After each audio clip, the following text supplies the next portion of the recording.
latest inputs. This as the IDF has said that the Air Force has begun another wave of strikes in Tehran. The IDF has just now initiated a broad wave of strikes targeting infrastructure of the Iranian terror regime across Tehran. Giving us more details to this breaking news input is Sanjay Suri, who is joining us live from Israel. Sanjay, what else can you tell us? Wave after wave of strikes, what are the targets this time around?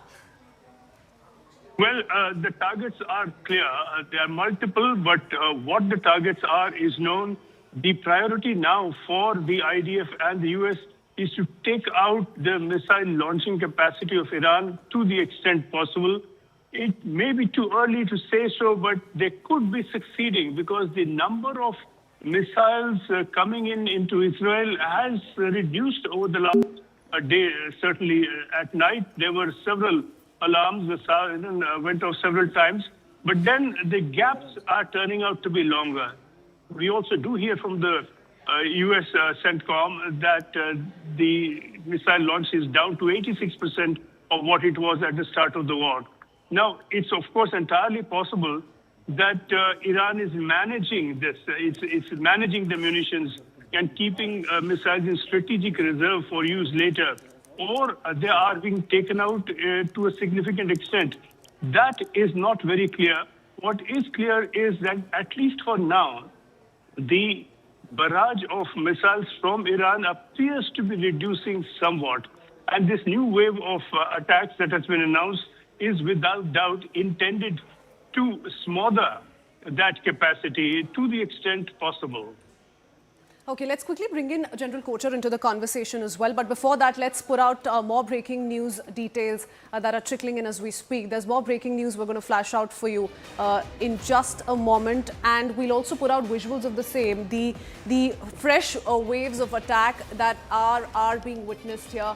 Let's quickly put out all those details and we'll pull up those visuals as well. All right, this is proof of what Israel is saying and how it continues to strike the Hezbollah command centers in Beirut. Now, this, remember, is not a new story. We've seen Israel in direct conflict with Hezbollah operating out of Lebanon for the last 1+ years. But this is just the latest confrontation that's taking place between the two.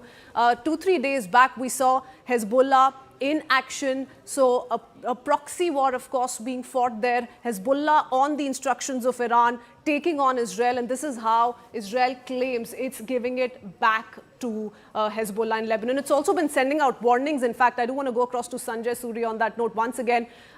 Israeli forces, Sanjay, have been asking civilians in Lebanon to vacate, particularly those that are residing in areas very, very close to Hezbollah command centers. Tell us all about the communication that's underway in Israel and how are they really ensuring safe evacuation of innocent civilians, because innocent lives at the end of the day have been lost in Lebanon as well. Well, Israel has not formally launched a ground invasion, but in effect, we are seeing at least a limited extent of ground invasion underway already. The Israeli forces are pushing north in the direction of Lebanon, and they have been approaching what has been considered the no man's land, the barrier, the peace barrier, supposedly policed by the Lebanese army and the United Nations, with the Israeli forces south of the Blue Line and Hezbollah not allowed south of the Litani River. So there is this little buffer zone. But the view of the IDF is that Hezbollah units within the region or close to the region have been targeting Israel and Israeli settlements and facilities from across the agreed line. And therefore, they want to take out these targets.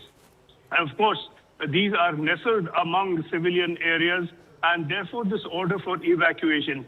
That is an order easier to deliver than to execute, because the movement of the population through those areas is going to be tricky, because they will be at risk also from Hezbollah as they move.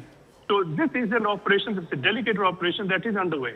Absolutely, and one that is also quickly escalating across the entire region, spilling over to the Indian Ocean as well. But Sanjay, thank you for bringing us those latest inputs. We will keep coming back to you throughout the span of the day. For now, it's a quick wrap from my end. Going to also thank our esteemed panelists over here. Thank you, Tom. Thank you, Major General Kocher. And thank you, Ambassador Sajanhar. Pleasure to have you with us as always.